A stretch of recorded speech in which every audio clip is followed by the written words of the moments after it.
السلام عليكم ورحمة الله وبركاته.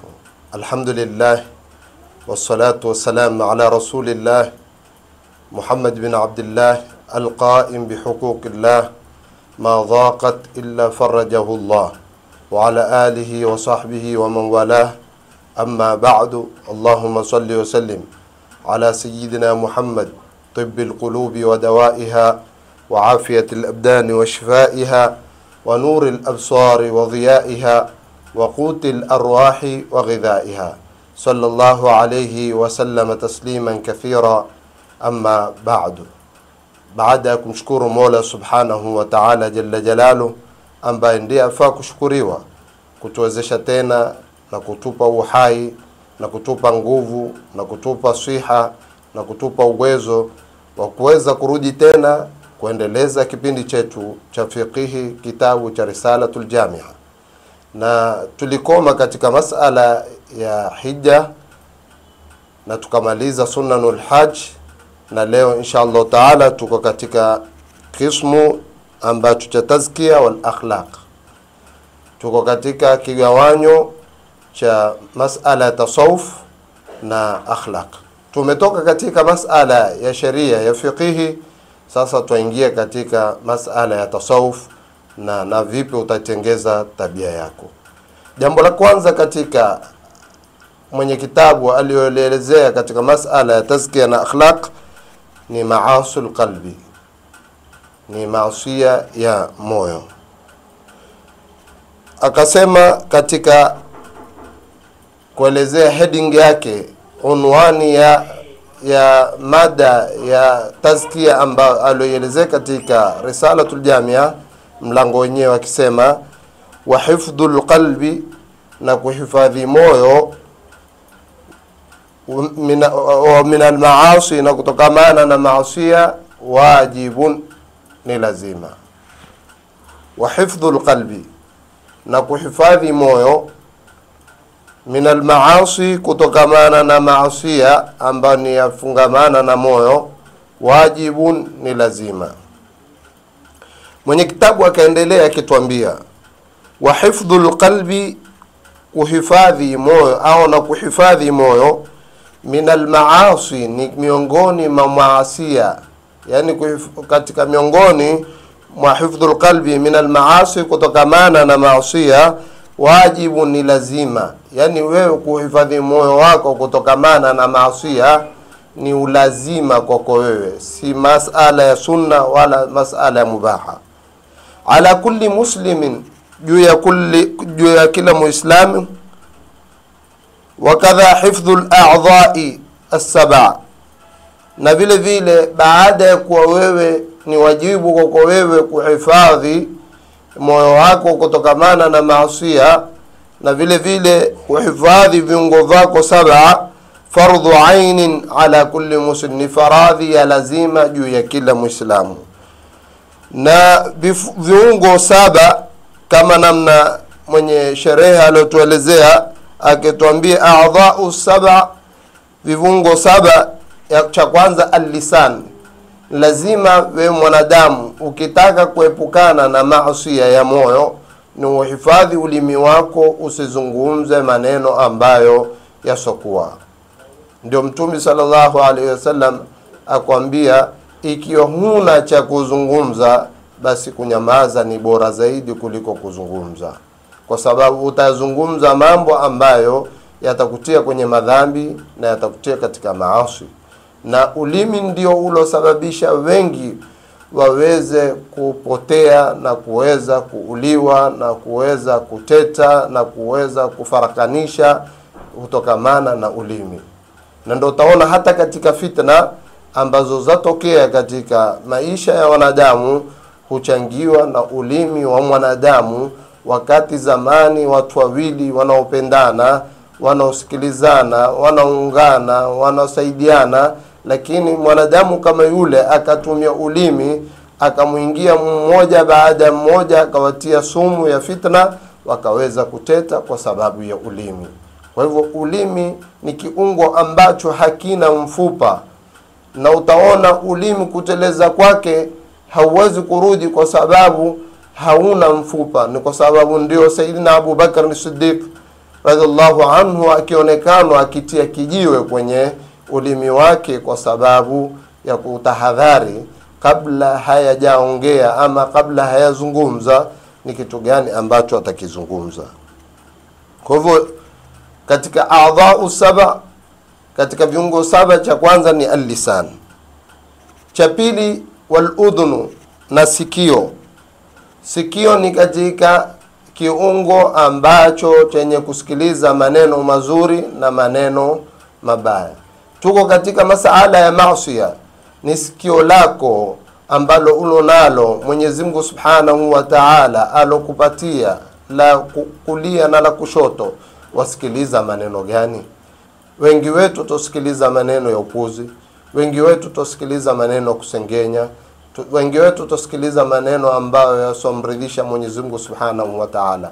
Sikio ndilo miongoni mwa maasiya makubwa, kusikia maneno ambayo yasokuwa ya maasiya, maneno ya kufarakanisha, maneno ya kumuudhi Mwenyezi Mungu, maneno ya kufuru, maneno kadhaa. Sikio la sababisha kuweza kuingia katika maasiya ya moyo.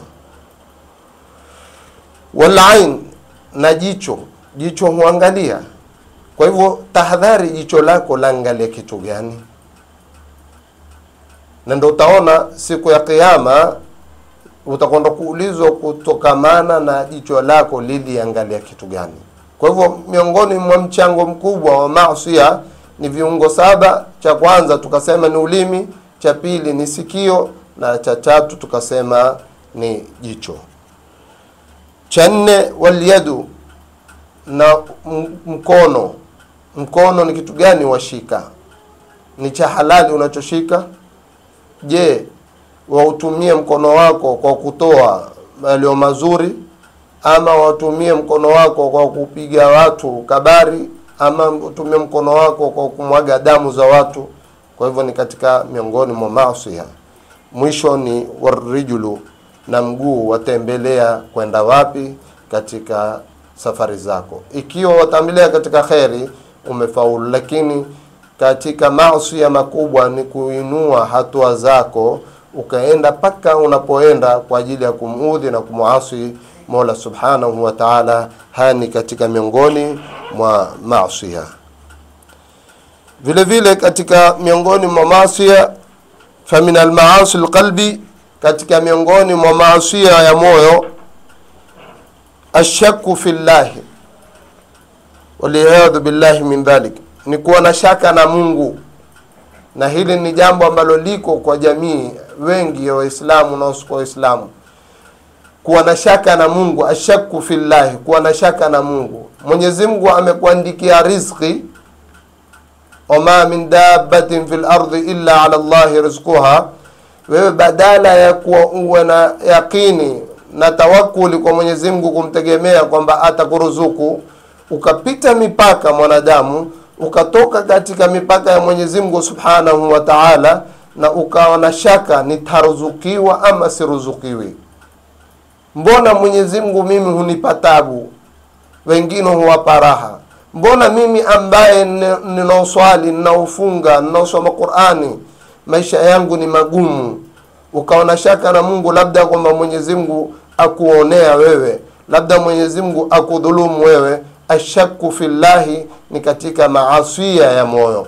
Kwa hivyo mwanadamu zamani, ukifikiria katika msiba ama mitihani Mwenyezi Mungu alokupatia, ni lazima uwe na yaqini na thabat na tawakkul ala Allah, kwamba Mwenyezi Mungu ni ile ni mitihani, lakini kwamba Mwenyezi Mungu ana yaqini katika mitihani kunao penyenye ambao atakupa ya faraja. Inna ma'al usri yusra, hakika mazito huwa mapesi. Kwa hivyo katika maasiya ni ashakku fillahi, ni kuwa na shaka na Mwenyezi Mungu Subhanahu wa Ta'ala. Wal amnu min makri llahi ta'ala, na kujiaminisha na adhabu za Mwenyezi Mungu Subhanahu wa Ta'ala, mateso ya Mwenyezi Mungu. Ukawa wewe wafanya madhambi, wafanya maasiya, watukana watu, waokosea watu, wateta na watu, wasengenya watu, wafanyia hasadi watu, wafanyia kila kitu watu, hali ya kuwa wewe umejiaminisha, na ukiambiwa wasema hakuna lolote bwana, Mwenyezi Mungu nafanye vile anavyotaka, yani ukajimakinisha kwamba wewe hupatikana na adhabu ya Mwenyezi Mungu Subhanahu wa Ta'ala, hiyo ni katika miongoni mwa maasi.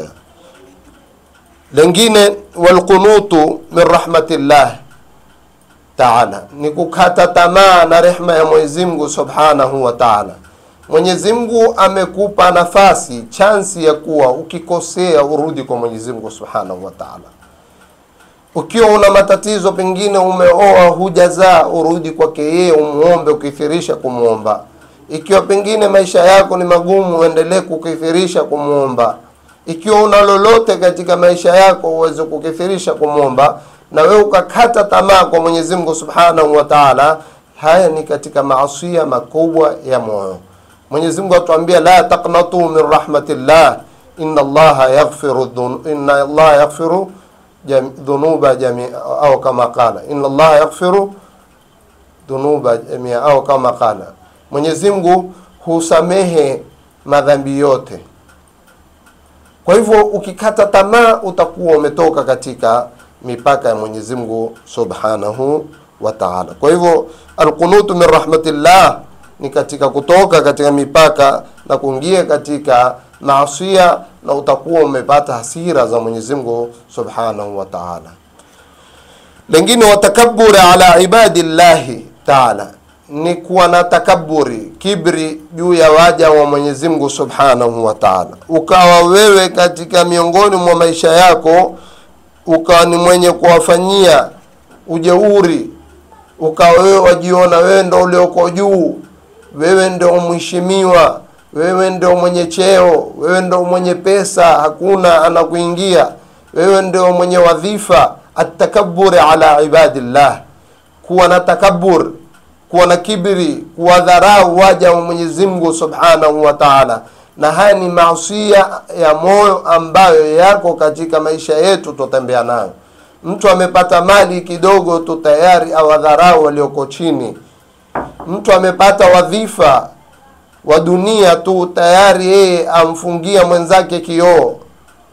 Apita na gari amtia mwenzake maji machafu. Afanyia mwenzake idhlali, aenda ofisini badala ya kumsikiliza amweka kwenye benchi na baadaye atasimsikilize. Atakaburi ala ibadillah, kuwa na kibri na waja wa Mwenyezi Mungu Subhanahu wa Ta'ala. Ujue ikiwa una tembe hizo, basi ujue kwamba wewe una maasi ya moyo.